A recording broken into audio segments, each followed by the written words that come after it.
minnu sigilen don ka dɔnkibaru kɔnɔ ni y'a waati sele ye a y'aw bisimila bi dɔnkibaru bakurubaw la an bɛna kuma an ka jamana bɛ waati min na o ye camancɛ fanga waati ye gɛlɛyaw bɛ yen nka hali sisan an b'a ye k'a fɔ lafasatɔnw bɛ ka wuli don o don k'u ka hakɛw yala nin y'o waati ye wa an ye jamanaden dɔw hakilina ta an bɛn'o jaw jira u la ka fara o kan an ka jamana kɔnɔ diinɛ tɔnw olu ka fara ɲɔgɔn kan jɛkulu minnu bɛ yen u ye kunnafoni jɛrɛ kɛ bi ka wuli ka jɔ sabati walasa ka fu siri coronavirus carili la an ka jamana kɔnɔ ninnu de ye bi kunnafoni la bakurubaw ye dɔwɛrɛ b'an bolo ka fara minnu kan sɔɔni an bɛna kunnafoni sumaba jɔ aw ye aw dangana.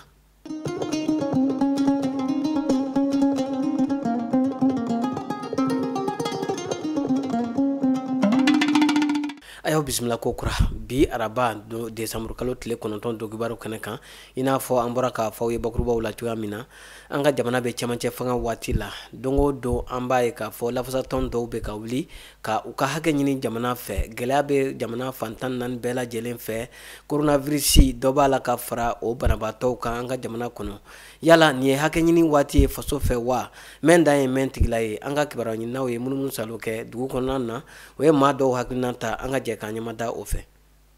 Comme ɲininkali yɛrɛ bɛ kɛ fasoden minnu wulila ko k'u ka hakɛ di u ma olu yɛrɛ fasoden suguya jumɛn de ye fɔlɔ bon n'a y'a sɔrɔ ko ni heure la ko mɔgɔ min wuli k'a fɔ k'i ka hakɛ ka d'i ma san 30 e bɛ place min na e ma hakɛ min ɲini ka san 30 kɔnɔ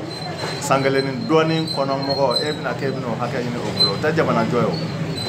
tɛ jamana jɔ ye ne kɔni ka yeli la ni jamana jɔ don bɛɛ lajɛlen de kan k'i fanga kɛ kelen nin ko in na ka parti ko bɔ a la ka politique bɔ a la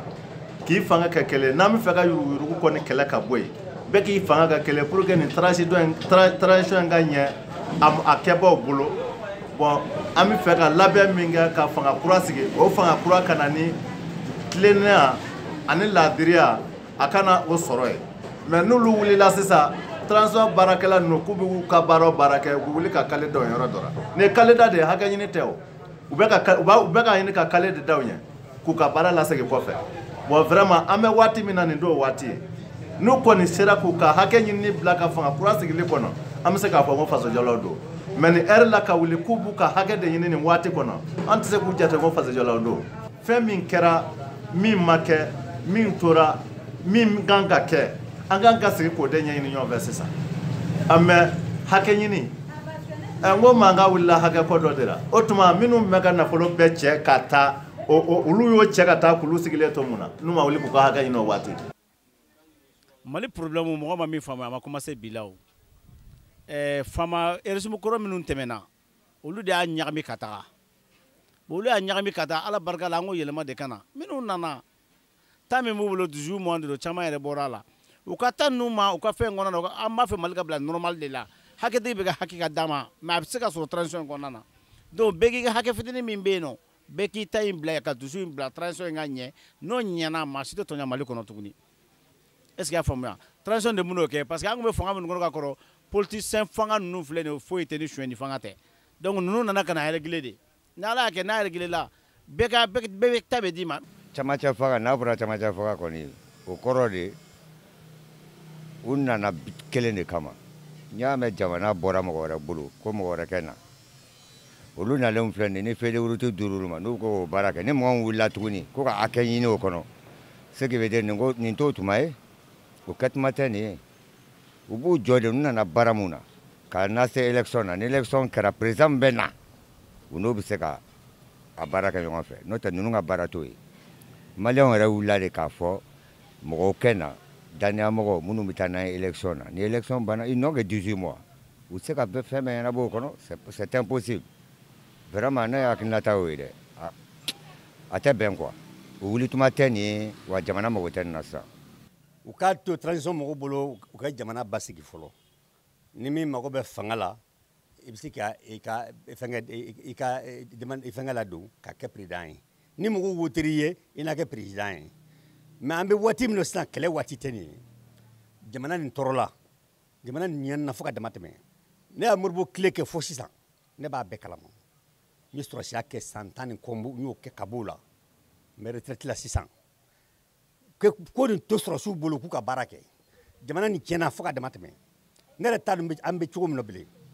wari tɛ sɔrɔ foyi de tɛ k'a ɲɛnabɔ bilen gɛlɛya bɛ fan bɛɛ bɛɛ bɛ kule la ka sababu kɛ nin bɛɛ b'a dɔn jamana kɔni bɛ dingɛ kɔnɔ surtout an ka président kɔrɔ in taalen kɔfɛ donc ale ye san 7 bɛɛ kɛ ka jamana in tintin dingɛ kɔnɔ donc économie chutera donc n'a fɔra ko revendication bɛɛ ka ta sisan a yɔrɔ ka gɛlɛn dɔɔnin quoi donc o la an bɛ wele kan lase syndicat ma vraiment u k'u bolo da u dusu la olu ka revendication ninnu an b'a dɔn c'est légitime mais n'i y'a jateminɛ u caman ma daminɛ sisan revendication ninnu ye mɔgɔ yɛrɛ bɛ se k'a fɔ san 10 revendication don donc maintenant n'aw nana jɔ jamana bɛ transition kɔnɔ transition yɛrɛ kɔnɔ jamana ka dɛmɛ sɔrɔ a ka gɛlɛn dɔɔnin bon o kɔnɔna na n'an ko k'an bɛ grève kɛ ko bɛɛ k'i ta sɔrɔ a ko ma nɔgɔn dɔɔnin quoi voilà ne b'o wele lase syndicat ma. tiɲɛ yɛrɛ la nin tɛ hakɛ ɲini wagati parce que mali bɛ gɛlɛya min na maliyɛn bɛɛ b'a kalama ne kɔni hakilina na u ka to transition in banna élection ka kɛ président ka sigi hakɛ min bɛ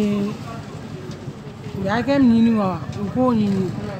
n'o tɛ nin wagati in na kɔni gɛrɛbu tɛ solution ɲɛnama ye welekan min kɔni bɛ ne bolo ka di maliyɛn denw bɛɛ ma maliyɛnw ka sigi ka kuma u ka ɲɔgɔn faamuya ka ɲɔgɔn lamɛn parce que mali bɛ gɛlɛyaba de kɔnɔ sisan bɛɛ de bɛ kule la fɛn bɛɛ de ka gɛlɛn. ne kɔni bolo cɛmancɛ fanga wagati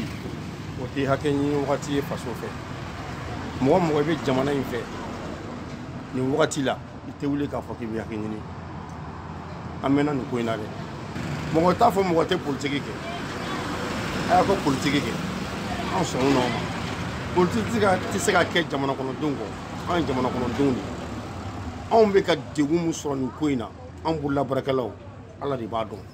donc politique mɔgɔw an bɛ mun f'u ye u ka kɛ ala kama u ka nin ko ninnu bɛɛ surseoir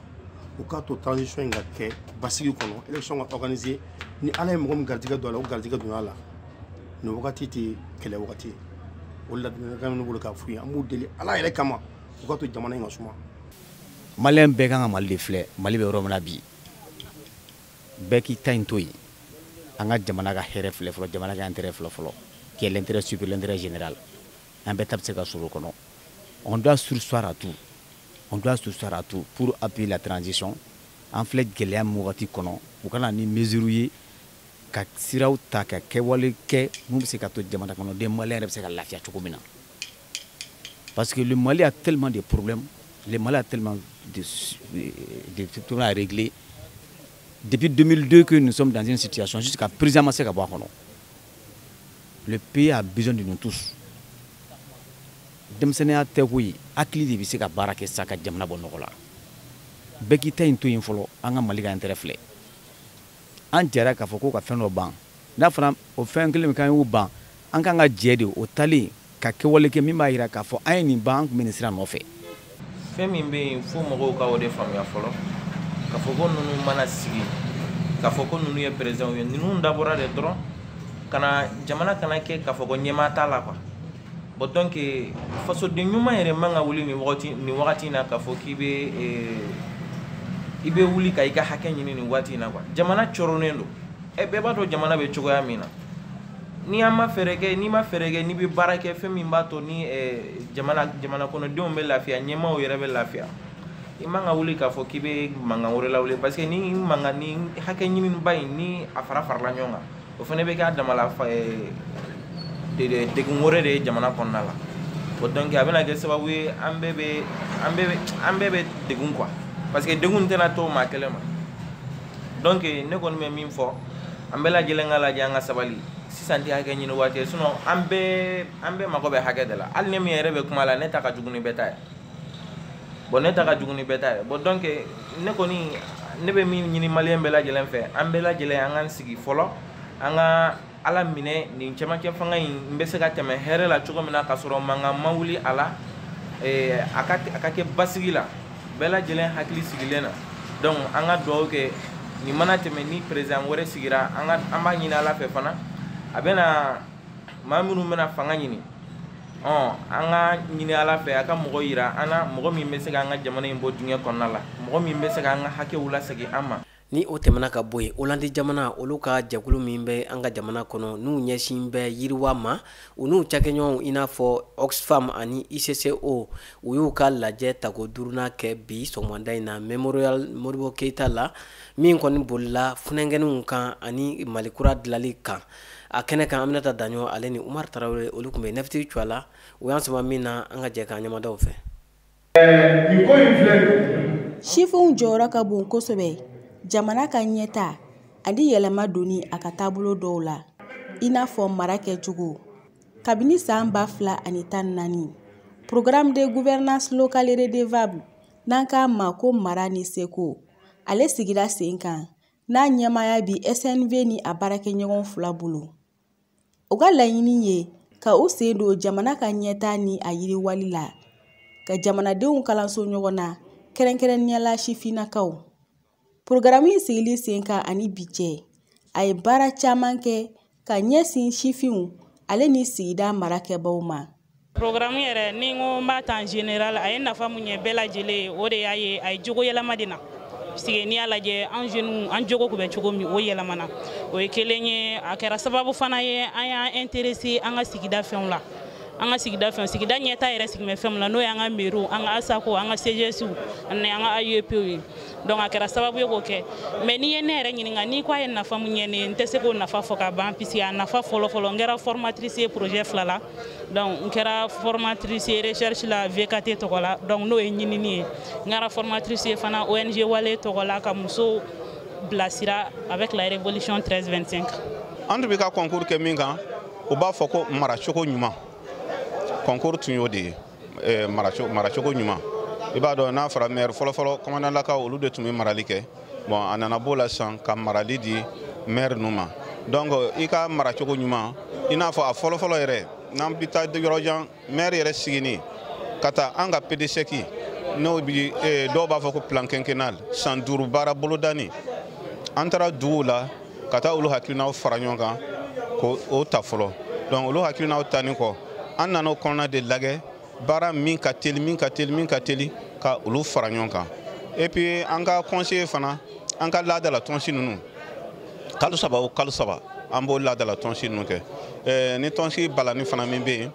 donc an bɛ ci bila conseiller tɔ ninnu fana ma ko o programme ko o las'o ma n bɛ se k'a fɔ o de kɛra sababu ye ni anw ka ɲɛna concours nin tɛ an siɲɛ fɔlɔ ye k'a kɛ an y'a kɛ sen dɔ in na an ma passé mais ala y'a latigɛ nin filanan na a fɔra ko an passera o passeri o kɛra an ma nisɔndiya ye kosɛbɛ an ka lasigiden minnu bɛ Bamakɔ an ye chèque géant fɔlɔfɔlɔ yira u la n'o ye 30 millions ye ko an gagné 30 millions na o kɔfɛ ka taa Sokura ka bureau communal fara ɲɔgɔn kan ka sɔrɔ ka maire ani dugutigi an ka dugu bɛɛ ladiyalen dugu 32 donc dugutigi 32 an y'o bɛɛ fara ɲɔgɔn kan ka fara conseil mɔgɔ 23 kan ka an ka nisɔndiya yira u la ka fɔ ala ni olu de sababura an sera ka nin prix sɔrɔ parce que an ka mana s'o ma san nin waati baara fɛn o fɛn na o bɛ an ma gɛn ala barika la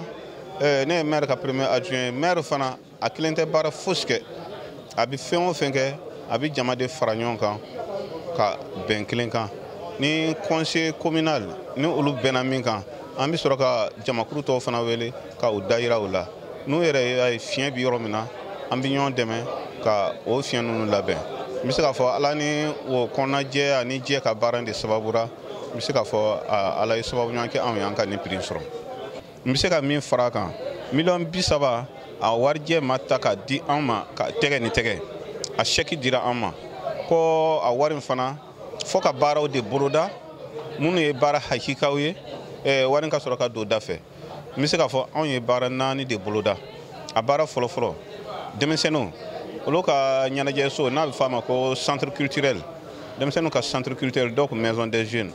an ye o labɛn ni k'o kurakuraya k'o boloda ani ka minɛnw ta k'a d'u ma a filanan an ka dɔgɔtɔrɔso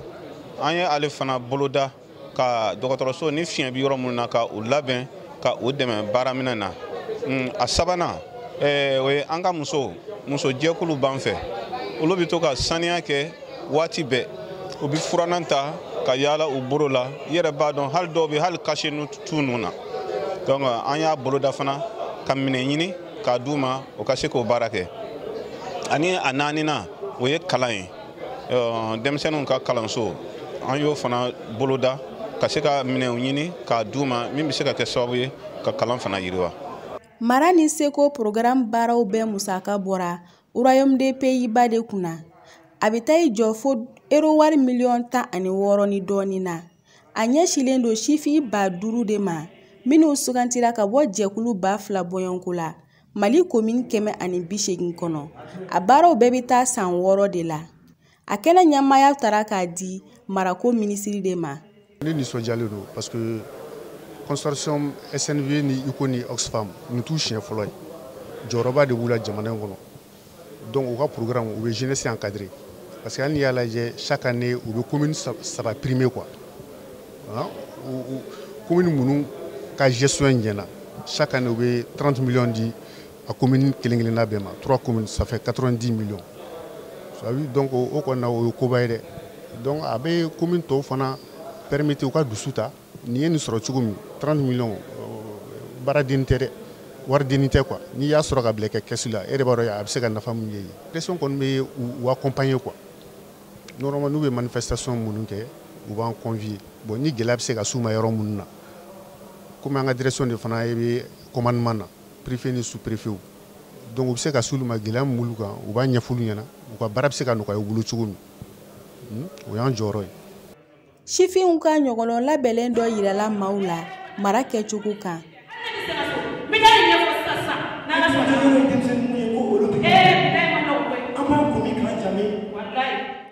Dinɛw ka fara ɲɔgɔn kan jɛkulu min ɲɛsin bɛ bɛn ni kelenya sinsinli ma an ka jamana kɔnɔ u ye kunnafonidi kɛnɛ sigi bi wulada in na ICAO la ni o ye Université catholique de l'Afrique de l'Ouest ye ka ɲɛsin coronavirus kɛlɛli fɛɛrɛw ma walasa ka fu siri bana jugu in kɔni carili la an ka jamana fantan naani bɛɛ lajɛlen fɛ. Bakari Kone ale y'a kɛnɛ seereya an ka jɛ k'a ka sɔrɔlenw lajɛ.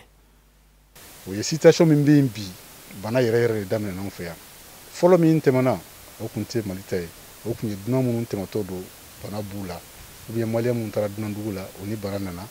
mɔgɔ min yer'u kɛrɛfɛ o ye dɔ bila a la fɔlɔ min tɛmɛna o bɛɛ kɛra ten sisan de maliyɛnw bɛ k'a bila ɲɔgɔn na donc sisan de tɔw bɛ gɛlɛya min kɔnɔ an yɛrɛ ta b'o kɔnɔ sisan an tun ye fɛɛrɛ fɛn o fɛn tigɛ pour que ka banabaatɔ kunbɛn a fɛɛrɛw bɛɛ tɛmɛna hakɛ kan bana in ye o fɛɛrɛ bɛɛ sago hôpital du Mali la an tun yɔrɔ dayɛlɛ pour que ni minnu nana sɔn'u ka bana ka sidɔn u bɛ bila yɔrɔ min na li tan ɲɔgɔnna tun bɛ yen li tan tɛ ka labɔli kɛ a ka ca kalo ye bi o li tan in kɔnɔ li kelen lankolon t'a kan bi na mɔgɔ yɛrɛ bin'u jɔ u tɛ taa yɔrɔ dɔw yɛrɛ la u b'u jɔ fo ka dɔ ka saya kɔnɔ walasa u bɛ se ka pilasi sɔrɔ n'a sera yɔrɔ ma ka ban dama tɛmɛna yɔrɔ minnu dilannen bɛ furakɛli kama anw ka yɔrɔ la li 96 ɲɔgɔnna de bɛ o kama o 96 o ka fa tewu ka kɛ ala an taara banabaatɔ bila yɔrɔ min na an b'o waati de kɔnɔ bi ka fɔ ka pilasi di banabaatɔ bɛɛ ma tuguni o jɔyɔrɔ tɛ tuguni nka minnu mago bɛ furakɛli la gɛlɛma na an ka se k'o furakɛ o de jɔyɔrɔ b'an na banabaatɔ 260 ɲɔgɔnna bɛ an ka fɛngɛ kɔnɔ bi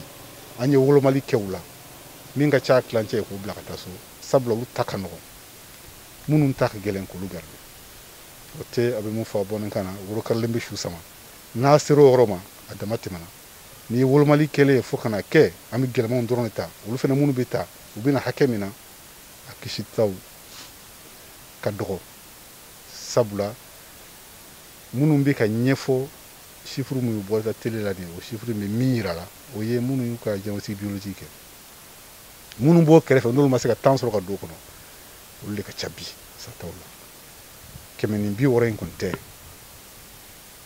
an bɛ se ka fɔ o taara ka segin nka jate bɔcogo y'a to fankelen ma taa an kɔnɔ donc a kana kɛ sababu ye mɔgɔw k'a fɔ ko bana in tɛ k'a tɛ ka fɛn kɛ tiɲɛli bɛ kɛ bi saya ta fan fɛ bana juguya ta fan fɛ baara wɛrɛw ta sali fan fɛ banabaatɔ furakɛbaw yɛrɛ b'u yɛrɛ ɲɛna bi sabula bana don b'u yɛrɛ fɛnɛ na donc bɛɛ lajɛlen bɛ k'i yɛrɛ ɲini donc n bɛ min ɲini mɔgɔw fɛ o ye bɛɛ k'a yɛrɛ minɛ sabula bana in mago bɛ o de la. an ye kunnafoni min yɛrɛ sɔrɔ bi an bɛɛ kun tɛ o dɔn korona ko kan nka an ye kunnafoni sɔrɔ an yɛrɛw ye fɔlɔ ani jamana fana kɔnɔna la an b'a dɔn ka tɛmɛ kunnafoni carisiraw fɛ mɔgɔw bɛna kunnafoni jɔnjɔn sɔrɔ ni corona virus bana in kan a bɛ min kɛ a bɛ sɔrɔ sira minnu fɛ ani an kan k'an yɛrɛ tanga cogo min na fɛɛrɛ caman fɔra an ye o kan ka tɛmɛ ni conférence de presse in fɛ o de la an y'a ye ko a nafa ka bon mɔgɔw ka ladɔnniya sabu halisa caman bɛ an ka sigidaw la an ka sow kɔnɔ minnu ni u ti fɛn caman dɔn ni bana in ko kan hali dɔw yɛrɛ bɛ yen olu dalen tɛ a ko la nka ka tɛmɛ ni conférence in fɛ an y'a ye ko bana in ye tiɲɛ ye a bɛ ka tiɲɛli min kɛ fana o fana fɔra an ye dɔgɔtɔrɔw fɛ donc an kɔni wasalen don k'a ye ko a kun ka kan an diinɛmɔgɔw an ka ko dɔ kɛ a fɔra cogo min na bana in a tɛ silamɛ dɔn a tɛ kerecɛn dɔn hali mɔgɔ min yɛrɛ dalen tɛ ala ko la a tɛ o dɔn an dun ye diinɛmɔgɔw ye n'an ye jateminɛ kɛ bana in bɛ ka fagali kɛ diinɛmɔgɔw cɛma o la an bɛ welewele min da o ye ko an diinɛmɔgɔw an k'an janto an yɛrɛ la an k'an yɛrɛ kɔlɔsi dɔgɔtɔrɔw ye min fɔ an ye walisa an ka se ka kana bana in ma an ka o jate minɛ an ka o bonya an ka masiki don an nun na tɛgɛ ka ko safinɛ la tɛgɛ di an ka dɔɔni bɔ o la an ka caman yɛrɛ de bɔ o la n'o tɛ a kan ka dabila yɛrɛ ani an ka furancɛ don ani ɲɔgɔn cɛ n'an y'o ye an bɛ kisi bana in ma ani minnu dalen tɛ a la an b'a f'u ɲɛna ko bana in ye tiɲɛ ye bamananw ko janto n yɛrɛ la kɔrɔ cogo ka ɲi an k'an janto an yɛrɛ la a kɛra an bɛ yɔrɔ o yɔrɔ an bɛ misiri kɔnɔ o an bɛ egilizi kɔnɔ o an k'an janto an yɛrɛ la bana in ko la ani ka an ka taa ɲɛ ka kuma an mɔgɔ ɲɔgɔn fɛ an silamɛ ɲɔgɔnw an kerecɛn ɲɔgɔnw ko bɛɛ kelen kelen ka a janto a yɛrɛ la bana in ko la halisa an ka kisi an ka jamana lakana ni ne bɛ dansigi bi dɔnkibaru la min kɔni labɛnna neftivi jama bɛɛ lajɛlen ka wuli ka jɔ la an b'aw fo ka waleɲuman dɔn a ka ɲamadali la ni ala ma basi kɛ an bɛna ɲɔgɔn sɔrɔ ni kɛnɛ kelen kan kibaruya kuraw dili kɛnɛ kan ala ka su yɛrɛ caya